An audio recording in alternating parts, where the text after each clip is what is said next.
प्यारे विद्यार्थियों, आज आपको मैं भक्ति काल के कवि गोस्वामी तुलसीदास के जीवन चरित्र पर प्रकाश डालूंगा। गोस्वामी तुलसीदास भक्ति काल के प्रमुख कवियों में से एक हैं और वास्तव में तुलसी तुलसी सब कहे, तुलसी मन की घास, हुई कृपा रघुनाथ की, हो गए तुलसीदास। तो प्यारे विद्यार्थियों, तू मतलब होता है तुला राशि। तुला राशि के राम, सी से सीता, दास अर्थात सेवक। सीता और राम के सेवक जो है वही तुलसीदास हैं। इनका जन्म 1532 में उत्तर प्रदेश के बांदा जिले में एक गांव है राजापुर गांव में इनका जन्म हुआ और 1532 से 1623 तक इनका समय चलता है। 1623 में अर्थात संवत 1680, 23 में इनकी मृत्यु हो गई। कहा जाता है कि श्रावणी शुक्ल पक्ष के समय में इनका स्वर्गवास हुआ और उनके लिए कहा कि संवत 1680 गर्भ के बनारस में इनका स्वर्गवास हुआ। संवत 1680 गर्भ के श्रावण शुक्ला सप्तमी तुलसी तजो शरीर। तुलसी ने श्रावणी शुक्ला के सप्तमी के दिन अपने शरीर का महाविसर्जन किया और जन्म के समय ही माता पिता की छाया से उतर गई। जन्म लेते ही इन्होंने राम राम को कहना प्रारंभ किया। तुलसीदास जी का बचपन का नाम राम बोला कहा जाता है। उनका नाम राम बोला था बचपन में। और जब इनका जन्म हुआ, जन्म होते ही माता स्वर्ग सिधार गई, पिता स्वर्ग सिधार गए। गांव के लोगों ने कहा कि भाई ये राक्षस उत्पन्न हुआ है। इस ब्राह्मण कुल में आत्माराम दुबे पिता का नाम था, आत्माराम दुबे, और माता का नाम था तुलसी। पिता का नाम क्या था? आत्माराम दुबे और माता का नाम था तुलसी। तो इन दोनों का स्वर्गवास हो गया और लोगों ने गांव वालों ने कहा कि भाई ये ब्राह्मण कुल में राक्षस ने जब अवतार लिया और चूंकि अपने माता पिता को तो इस प्रकार से विद्यार्थियों उनका जन्म हुआ।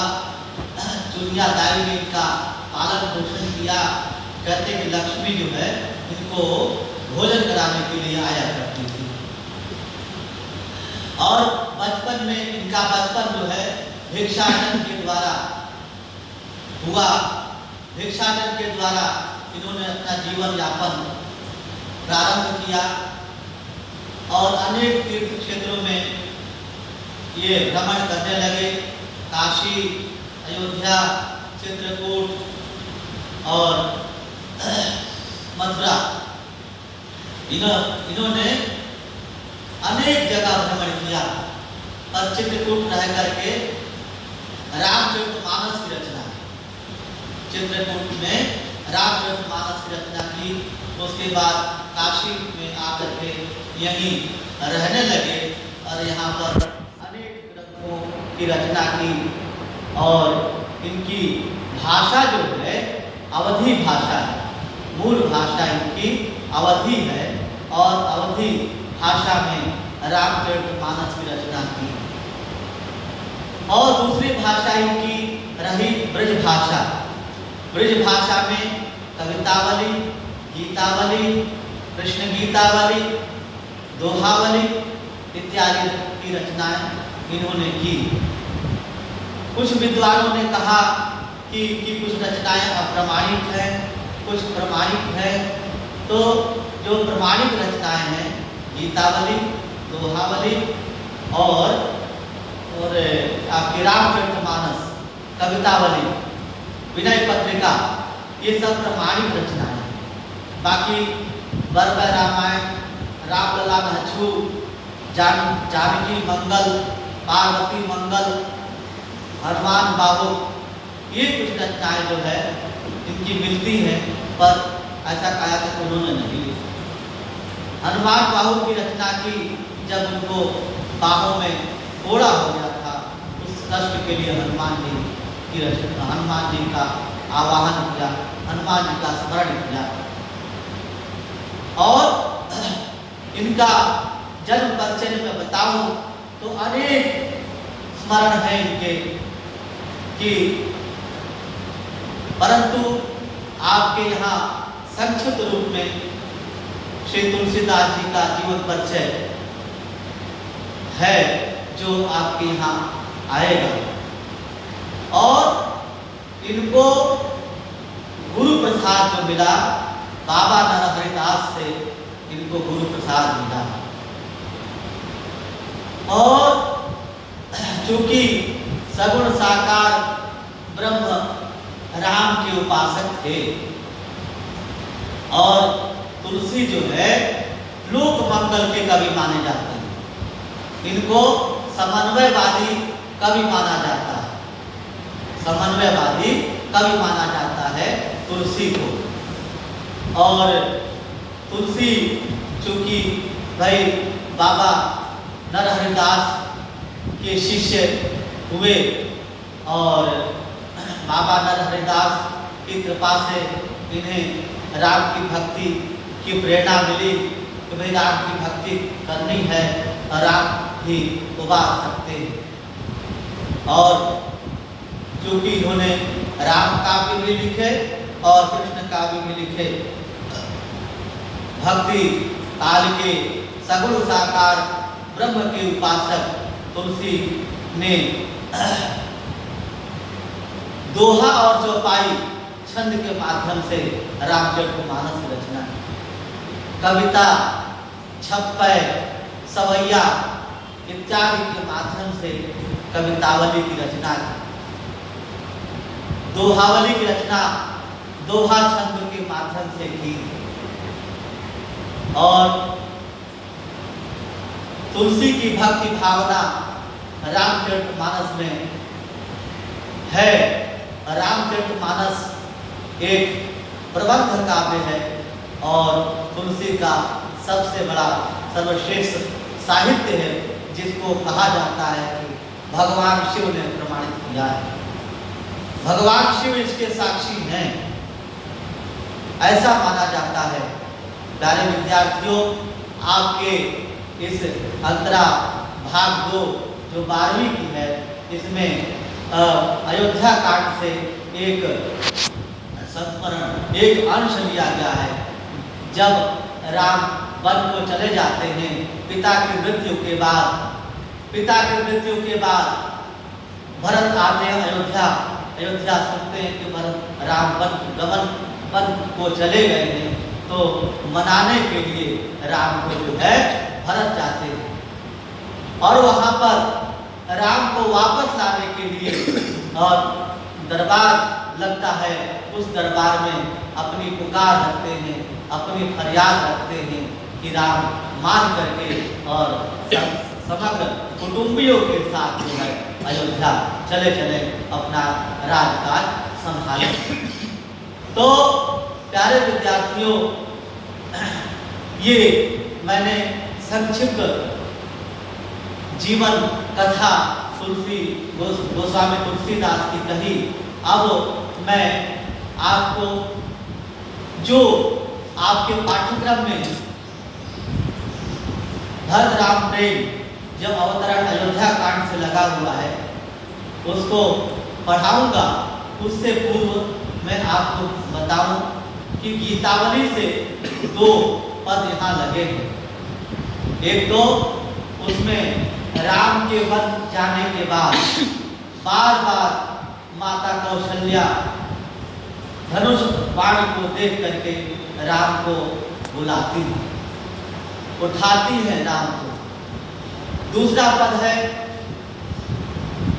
कि कौशल्या और वहाँ के जो घोड़े हैं, हाथी हैं, वो राम को एक बार और बुलाते हैं कि हे राघव, एक बार आप आ जाओ, ताकि जो है अपने घोड़ों को, अपने हाथियों को, अपने अयोध्या को आ करके देख करके और चले जाओ। तो इस पद, ये 2 पद जो है आपके यहाँ लगे हैं। और पहले मैं आपको बताता हूँ भरत राम प्रेम जो चौपाई और छंद दोनों के समन्वय के द्वारा ये लिखा गया है, इस पर मैं चर्चा करता हूँ और एक 2 चौपाई पढ़ूंगा, उसकी व्याख्या मैं करूंगा। पुलकी शरीर सभा बैठाले, नीरज नयन नेह जल बारे, कहब मोर मुनि नाथ निवाहा, यही ते अधिक कहूँ मैं कहा, मैं जानऊ निज नाथ सुभाऊ, अपराधी हूँ पर कोहन का आऊ। हे प्रभु, पुलक मतलब होता है प्रसन्न, शरीर देह, सभा दरबार, बैठाले खड़े हो गए। और नीरज कहते हैं कमल को, नीरे जायते इति नीरजः, जो जल में जन्म लेता है, जल में उत्पन्न होता है, उसे नीरज का।